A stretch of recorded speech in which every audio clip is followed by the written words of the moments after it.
Hello everybody and welcome to another edition of As the Crow Flies Hiking. Well, the temperatures are starting to get a little lower. The leaves are starting to fall off the trees and the colors are changing, which means it's about to be fall and then winter. So it's a good time to start thinking about backpacking clothes, layering, and the extremities in the cold. This video is about options and a discussion. It's not about recommendations, though I do have 3 pieces of gear that I'd like to highlight that I've added to my kit that I think will be great for this year in winter backpacking. It really boils down to what decisions you want to make about weight versus items that will keep you warm in your pack. Are they too bulky? Is it ultralight? Is it the essentials that you need without getting cold, but not having too much to weigh down your pack and having a heavy pack for the winter? With all that being said, now let's talk about layering. From the base layer to the mid layer to the top layer, let's take a look at my pack and see what I got to talk to you about. First, the bottom layer. I have 2 pairs of leggings that I usually take. One are these great Capilene, real thick base layer or leggings. It is for the winter month. You can see some sewing marks in the growing area because these things have kind of worn out. They are a little bit more on the expensive side, but they are for the winter backpacking months. But you don't have to break the bank when you're talking about winter backpacking gear. Leggings can also come in the form of a performance spandex polyester like Reebok or Nike or Under Armour. These are usually made for running, but they do keep you warm. And essentially you just want something lightweight that's quick dry that can be used to keep that base layer of your legs warm as you go throughout the day. As far as the top goes, I usually take some sort of Nike or dry fit shirt, but I like to have something that's quick dry and can dry out throughout the day and I can use for multiple days. But I have been experimenting and using the PAKA base layer. This shirt has been amazing for me. It is made of a blend of alpaca wool and a synthetic that is absolutely comfortable. It is long sleeve, it is thermo regulating, it is super lightweight, and it is quick dry. I love the PAKA brand, I love what they stand for and behind the meaning. And so I'll show you this shirt as the base layer, but I also have the hoodie that I'd like to show you as well. The next layer that I'll show you is the mid layer. And for me, the mid layer means something on top of my base layer, whether it be a grid type material for warmth or a hoodie, something that I can use to maintain the heat and still have a second layer of warmth and a level between my skin and the cold. Now, I've typically used 2 types of mid layers.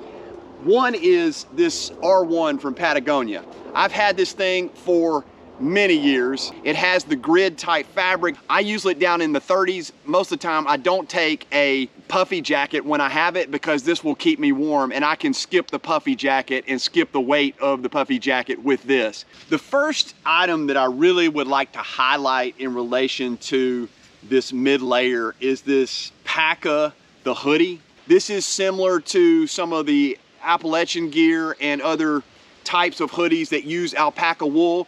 This is a blend. It's 65% alpaca wool. It has a hood on it.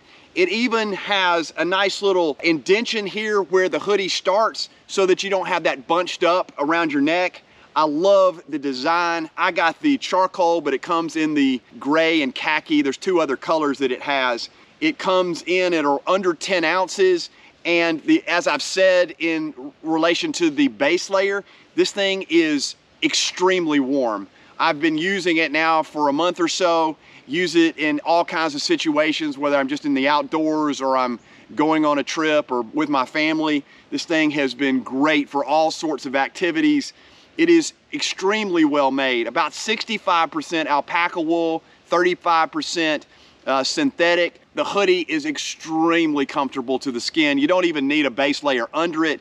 It feels like a t-shirt because it's so comfortable and it stretches and it's just extremely durable. It has the tensile strength, stronger than wool, lighter than wool, and the micro pockets in it make it warmer than wool. Now, along with my mid layer, you got to be thinking about your legs. Some people use the leggings, some people don't. Some people go with shorts or pants and don't take leggings. I like to take leggings just for at night or when it's really cold on the trail. But if it gets really cold, I have these Mountain Hardwear pants. They're a little bit thicker material. They zip off, so I could use them as shorts and then have a base layer under it. But most of the time, especially in the Southeast, I'm usually taking a performance type shorts, and I'm taking my leggings, whether it be the performance type leggings or the Capeling leggings, and I'm using those in correlation with my shorts. Either way, you simply have to look at the temperatures and decide what you want to do and see what you need and what the essentials are for your trip. Now, beyond your base layer and your mid layer, some people like to take a puffy jacket or a synthetic jacket. I typically look at a puffy jacket when the temperatures really get cold, because being from the Southeast, I'm not used to some of the coldest that I've seen in other parts of the country. So I will usually take like the North Face Thermoball. This is a synthetic puffy jacket that I typically take in the fall or the spring. It's not quite as warm as my other option, but it really gets me down to freezing. And if I have a mid layer and take a base layer, then this just simply adds to the layers and keeps me warm. A little bit pricey, but a lot of these puffy jackets are. Now, the other option that I have when it really gets cold is a Mountain Hardwear, the old school puffy jacket. This is made, I think, of an 850 fill. It is goose down.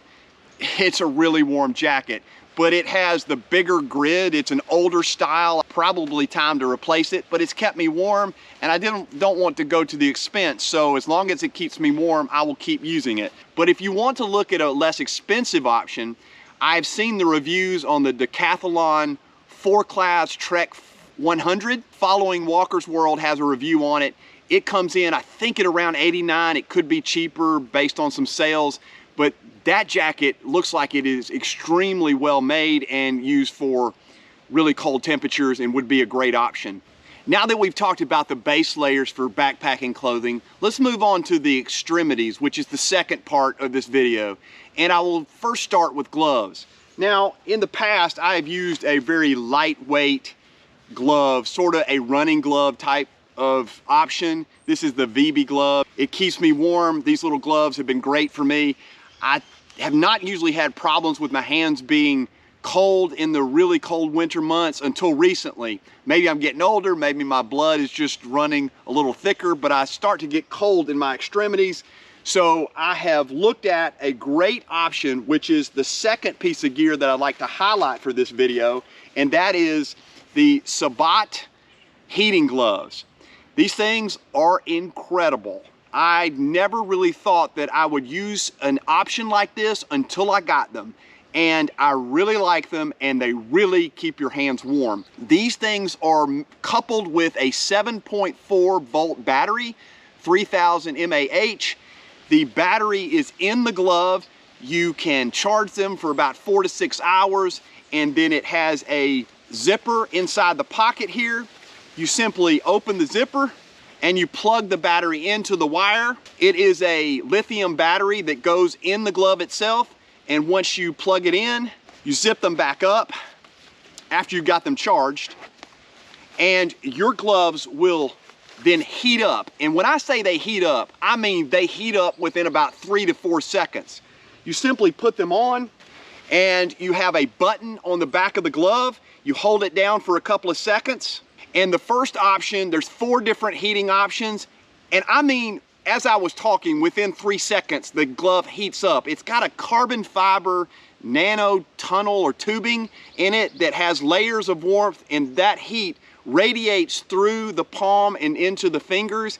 And that top heating option, the red, really gets it warm fast. But you can also hit it again. It goes to a purple or blue.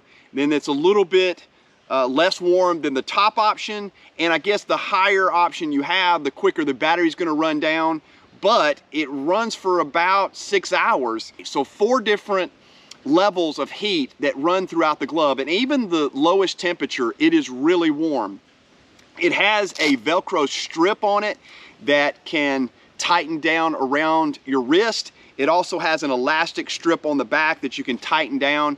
It's wind resistant, it's water resistant. It even has goat skin on the palm and on the fingers. These are a little bit heavy gloves, but if you want to keep your hands warm, this is an incredible option. And what I've experimented with in the couple of times that I've used them is this. To keep the battery life for an extended period of time, you can heat up your hands for a minute or so, get them warm, and then turn it off. And once you turn it off, then you can just use the warmth in your hand with the gloves. But you don't have to take the battery with you. They're warm even without the battery because they have multiple layers in the gloves and a really good glove for all sorts of outdoor activities. You have to look at the sizing. They have multiple sizings, maybe 5 or 6 sizes. I got, I think, the large size and it fits my hand well. So the Sabot Heating Gloves, really a great option. So beyond the gloves, we need to move to the other extremities, which are the feet. Now, typically the socks that I use is a layering system. I use the Injinji Toe Socks. Absolutely love these things. Will not go without them because they have stopped all kinds of blisters for me. But everybody's feet are different. They just simply work for me. And then above that, I usually have a second layer of the darn tough.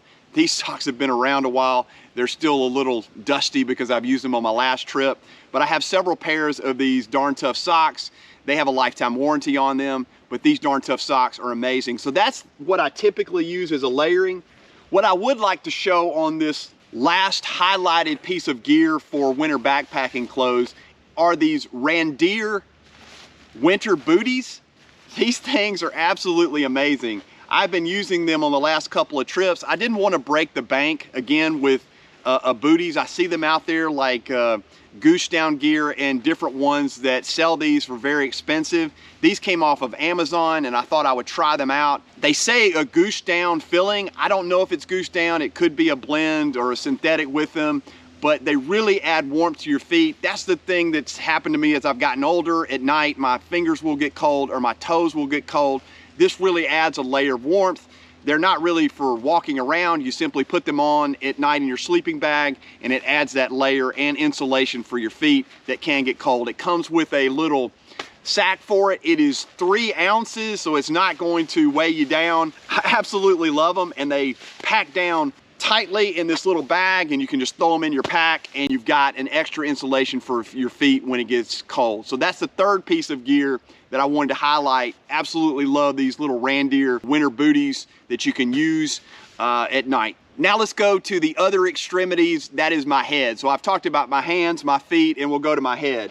I typically use a beanie. I'll have a real thin beanie like this little Mountain Hardwear beanie, or a mid-layer beanie that I may take, just depending on the weather. I'll take one of the 3 that's kind of a fleece type option. Or if it's really cold, and I don't care what I look like, I have this insulated fleece double layer beanie that is extremely warm. But I do look like a cone head when I put it on. I don't care because my head is warm and I'm not worried about it. And then lastly, I always take some sort of buff. I use it on my head if it's, you know, the moderate temperatures. So those are the extremities, talking about my hands, my feet, and my head. So I hope you enjoyed this episode of As the Crow Flies Hiking and talking about essentials for winter backpacking clothing. I will point you to those 3 items that I highlighted: the Sabot Heating Gloves, the PAKA The Hoodie, and those down booties from Randder. Those 3 items are something that I've added to my kit. Anyway, thank you for watching As the Crow Flies Hiking, and I will see you on the next episode or adventure.